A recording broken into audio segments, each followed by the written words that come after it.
Halo para trader, kembali lagi di analisa harian kita untuk dan mingguan ya, berarti ya tanggal 1 udah masuk bulan Juni sampai tanggal 5 pergerakan gold akan seperti apa nanti ke depannya.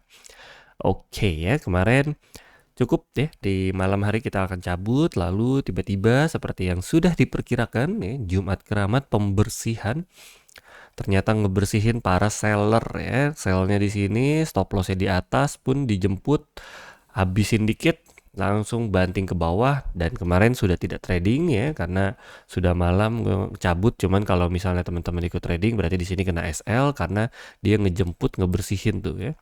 Ini poin terakhir ya kan.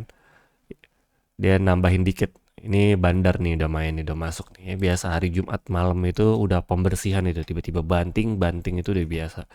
Makanya biasanya kalau udah malam, terutama hari Jumat cabut aja karena market dia ngejemput para sell apa SL-nya counter trend ya. Biasa suka gitu tuh, ada ekor-ekor tambahan nih gitu kalau di hari Jumat. Jadi sudah terbaca. Oke, sekarang bagaimana pergerakan hari Senin? Mari kita lihat news dari Forex Factory dulu.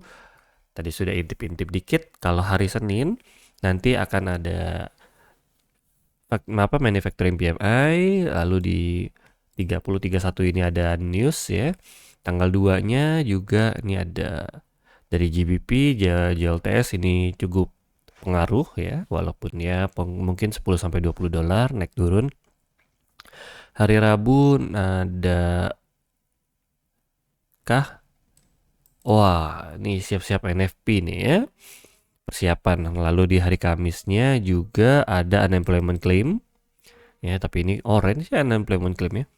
Jumat NFP. Siap-siap. Ini yang terpenting nih Jumat nih. Akan ada barbar, berarti minggu ini minggu barbar nih ya. Para trader news paling suka nih. Oke, lanjut bagaimana dengan pergerakan di goldnya sekarang. Nah, kalau di goldnya sendiri, maka sekarang kita akan counter trendnya masih sama di bagian atas. Masih besar kemungkinannya adalah sell, karena ini sudah langsung banting. Sudah terlihat ada bantingan-bantingan tipis. Ikuti arah tren dulu sementara. Dan seperti biasa ya, tergantung market buka di daerah mana. Kalau dia buka di daerah sini berarti hanya satu posisi di sini. Kalau dia berada di kurang lebih di daerah sini berarti dia sell di sini. Lalu di sini kita akan tampung buy juga. Paling tidak sampai di hari Selasa jam 9, 8 malam. Habis itu ikuti arah tren ya. Siapa tahu tiba-tiba kuat, nanjak, baru. Jangan lupa juga langsung open posisi untuk follow the trend ya. Jadi kalau jebol karena ini bakal langsung terbang nih. Ya. Ini kalau jebol nih atas nih, ini siap-siap langsung lanjut ke di daerah atasnya 4.700 kayak gitu. Karena penghalangnya udah nggak ada.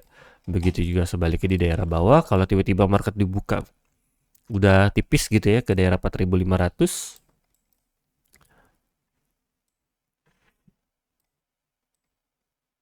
Kayaknya ini nggak gue ambil. Tapi di sini aja.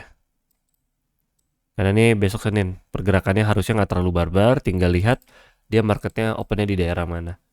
Ya, jadi besar kemungkinannya hanya seperti ini aja untuk di hari Senin. Jebol untuk sampai bawah 4.400 sepertinya kecil kemungkinannya.